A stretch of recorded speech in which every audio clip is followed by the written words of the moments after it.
Puthukkad KSRTC സ്റ്റാൻഡിന് മുൻപിൽ KSRTC ബസും ബൈക്കും കൂട്ടിയിടിച്ച് ബൈക്ക് യാത്രികന് പരിക്ക്. ചൊവ്വാഴ്ച വൈകിട്ട് 5 മണിയോടെയായിരുന്നു സംഭവം. KSRTC ബസ് സ്റ്റാൻഡിലേക്ക് പ്രവേശിക്കുന്നതിനിടെയായിരുന്നു അപകടം.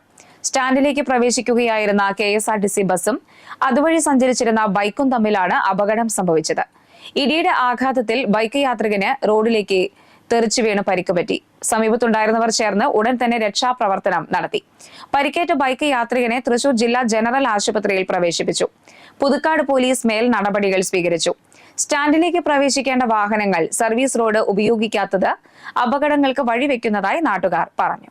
പുതുക്കാടിന്റെ വികസന തുടർച്ചയ്ക്ക് കരുത്തേകാൻ KK രാമചന്ദ്രൻ തുടരട്ടെ. കാലത്തിനൊപ്പം കാഴ്ചപ്പാടുകൾക്കൊപ്പം സഞ്ചരിച്ച് നാടിനെ പുരോഗതിയിലേക്ക് കൈപ്പിടിച്ചാനയിക്കാൻ നിങ്ങളുടെ വിലയേറിയ വോട്ടുകൾ ചുറ്റിക അരിവാൾ നക്ഷത്രം അടയാളത്തിൽ രേഖപ്പെടുത്തി പുതുക്കാട് നിയോജക മണ്ഡലം LDF സ്ഥാനാർത്ഥി KK രാമചന്ദ്രനെ വിജയിപ്പിക്കുക. ഒരുമയെ ഊർജമാക്കി സ്വപ്നങ്ങൾ സാധ്യമാക്കിയ 5 വർഷങ്ങൾ പുതുക്കാടിന്റെ വികസന പൊലിമ തുടരാൻ 16ാമത് കേരള നിയമസഭയിൽ KK രാമചന്ദ്രൻ തുടരട്ടെ.